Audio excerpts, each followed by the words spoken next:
Welcome to Storytimer at Large. Jennifer Lee Schmidt.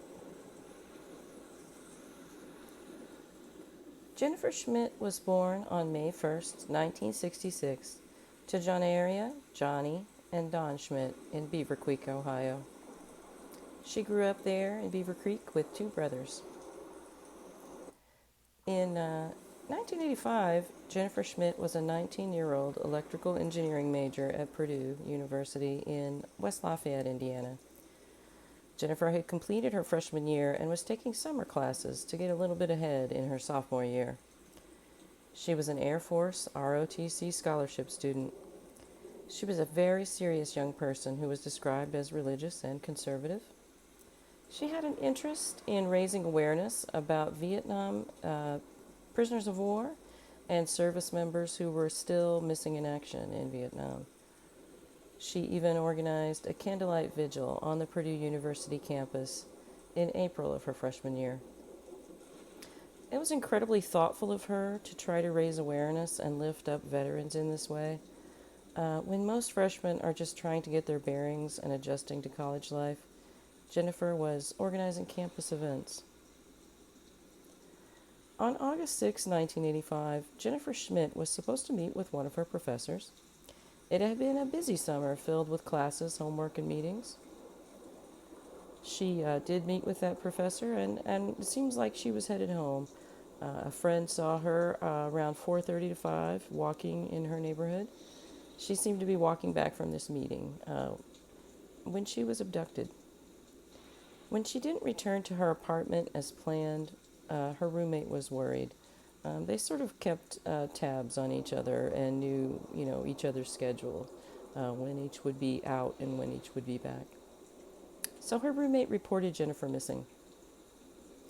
Young women in the late 1980s knew that they had to watch out for one another. If you went out to a party, you went as a group and you left as a group. We had rules. You park in a well-lit area if you could. Check your back seat before you get into the car. Place your car keys between each finger like claws as you walk alone at night. Carry mace. Wear shoes that you can run in if need be. We were prey. Something was hunting us, and we had to be careful. I'm sure Jennifer knew all these things too, but some of the predators of the 1980s were extremely tricky and manipulative. I don't think I heard about Ted Bundy using a phony cast to fake being a bit disabled until the late 1990s. He would have this phony cast on and use crutches and pretend to fumble some things he was trying to carry. A young woman would stop and help him pick things up. Then he would grab her and stuff her into his car. At Purdue University in West Lafayette, people began searching and alerted other law enforcement agencies. Jennifer having gone missing was very unusual. Jennifer's ROTC unit participated in the searches, and students, friends, and family were also searching the campus and the surrounding neighborhoods. Missing person posters were distributed and posted in stores and other public places. No sign of Jennifer was ever found. One suspect in the disappearance of Jennifer Schmidt is Larry Dwayne Hall.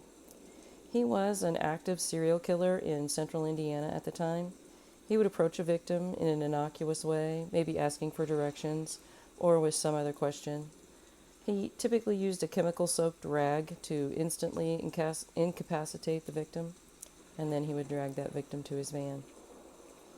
Larry Dwayne Hall was born December 11, 1962, to Robert and Era Hall. He had a twin brother named Gary. They made their home in the town of Wabash, Indiana. I've written extensively about Larry Dwayne Hall in his in a YouTube video I did about him and a blog post, and you can look that up if you like. But he is suspected in the murder of Linda Lynn Weldy of LaPorte, Indiana in 1987. Wendy Louise Felton from her home. She was abducted and disappeared from her home near Gas City, Indiana in June of 1987, and she's never been found. Tricia Lynn Reitler was a student at Indiana Wesleyan University in Marion, Indiana, and she disappeared in March of 93. Hall is suspected in her disappearance. Jessica Lynn Roach was from Georgetown, Illinois. It's a small town near Danville, Illinois. She was found in Perrysville, Indiana, across the Illinois-Indiana border in September of 1993. Evidence connecting Hall to Jessica Roach's murder was found in his van after he'd been pulled over by police. Concerned parents had called police about a suspicious man approaching their children. Eventually, Hall confessed to 34 murders of women and young girls, but he has since recanted all those confessions. But he is serving a life sentence in Jessica Roach's abduction and murder.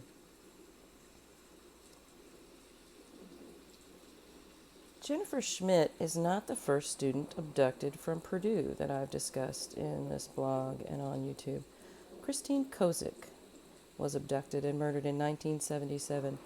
I have suspected a man named Jeffrey Lynn Hand in her murder, but recently in researching this case, I came across someone else who could have been responsible for Christine Kozik's murder. Another young woman was abducted in 1975 from Purdue University and taken to Minnesota, but was rescued. Susan Wells Cochran was abducted by a man named Thomas Ray Lippert. He and an accomplice had hoped to keep her captive and brainwash her into being a willing sex slave. She was rescued, however, and returned to Purdue University. Lippert only spent a short time in prison. He's an unusual criminal. But Larry Dwayne Hall, there are other potential suspects besides Larry Dwayne Hall. And let's talk about who I think is probably the most likely suspect here. William Michael Gable was a maintenance man at Purdue University.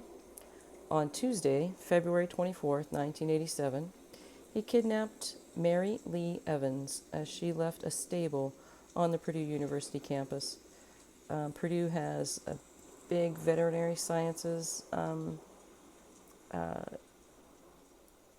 program, training a lot of future veterinarians, and they also have an equestrian team, so lots of reasons for stables to be there on campus. William Michael Gable kidnapped Mary Lee Evans. He tied her up and blindfolded her by pulling a knit cap over her eyes. She was able to see through the cap just a bit, though. She was gagged as well, but Mary made up her mind to observe and remember as much as possible about the man, his 1971 Datsun, and the house that he took her to.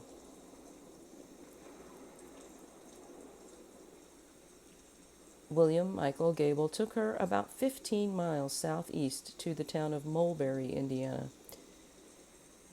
He chained her to a bed and assaulted her over a 24-hour period. He then tied her up and gagged her with tape and drove her to the Wabash River. He dragged her from the car and threw her into the river.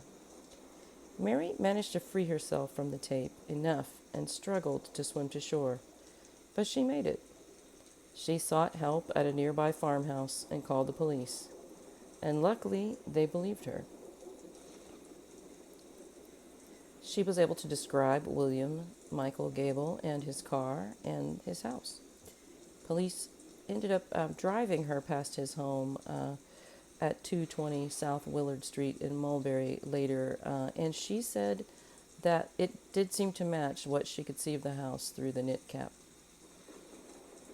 I had imagined that he would have lived in a rural home far away from other neighbors, but his place is in the town of Mulberry with neighboring houses all around. On March 1st, 1987, police knocked on William Michael Gable's door. As they attempted to enter, they heard a single gunshot. William Michael Gable had shot himself with a .357 Magnum. He died instantly. Did William Michael Gable also abduct and kill Jennifer Schmidt a year and a half before? It's quite possible. He does seem to be one of the most likely suspects. But until Jennifer's remains are found, there's no way to know exactly. And even then, time and the physical conditions in which she is found may not allow for a true solution to this case. Is she in the Wabash River? It's very possible. Could William Michael Gable also have murdered Christine Kozik in 1977? He would have been around 20 years old then. That's also possible. I've suspected Jeffrey Lynn Hand in Christine Kozik's murder, but Gable could also be a potential suspect here.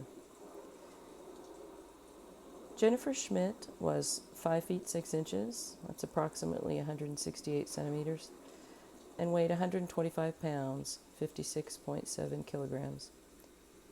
She had brown hair and brown eyes. She was wearing a white cotton shirt, pink shorts, and white flat shoes. She was last seen at Northwestern Avenue and Grant Street on Tuesday, August 6, 1985, in West Lafayette, speaking with an acquaintance. It would have still been daytime, as the sun would not have set for hours yet in late summer.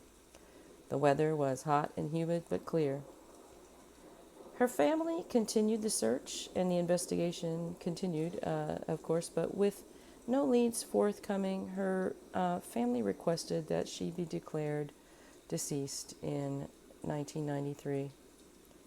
Her father, Don, passed away in 2014, and her mother, Johnny, followed in 2024. In May of 2024, a skull was found by hikers in the Wabash River in Warren County, Indiana. It's been determined to be a female skull, but has not been linked yet through DNA to any known missing person. I don't know if that means that they have not yet developed a DNA profile on the skull, or if they haven't found a match, if they, haven't matched it to anyone. The age of the person the skull belonged to and the manner of death were not yet determined. This would be near Williamsport in Attica, Indiana, if you're looking at the map. So south west of Lafayette. West Lafayette as well. Investigators believed that the skull may have been carried downstream by currents and debris. In October of 2024, a leg bone was recovered by a fisherman from the Wabash River east of Ross Camp, a little community called Ross Camp. This is a rural area, and the nearest crossroads are County 925 West and 75 South. It's on the west side. Ross Camp is on the west side of the Wabash River, but it's still in Indiana. The Wabash River's not yet at that point the Illinois-Indiana border. Further south, it becomes the Illinois-Indiana border. DNA testing has yet to name this victim or determine if the skull found earlier this year, or that year in 2024, is from the same victim. The leg bone was found further upstream than the skull. If the skull had been carried downstream, then there's an outside chance that they could be connected. There are other missing persons who are known to have jumped or been thrown into the Wabash River from the Lafayette and West Lafayette area in the more recent years. Let's stay hopeful that they will all be one day found as well and identified. Take a moment now to remember Jennifer Schmidt in the photo here and all the promise that her future held. Let's hope that her remains are found one day and that they can be returned to her family. We're thinking of you, Jennifer.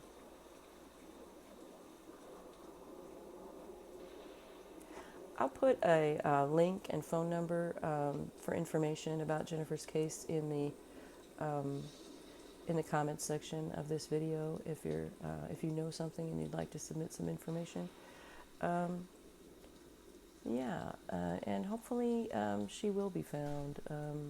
People are out there all the time, hiking and hunting and fishing, and items and remains get found all the time. So let's not give up hope. Thank you so much for listening to the video today. Thank you if you're subscribing. I appreciate that. Any subscriptions, if you like the video, hit that thumbs up for justice button. Any sharing of the videos, saving it to a playlist, those kind of things help the algorithm send this video out to more people. So, there may be more victims out there of Larry Dwayne Hall or William Michael Gable, and it's possible that this video will get in front of the right person who's working on a case, and that they will make some connections, connect some dots. So thank you very much, and I hope you have a good day.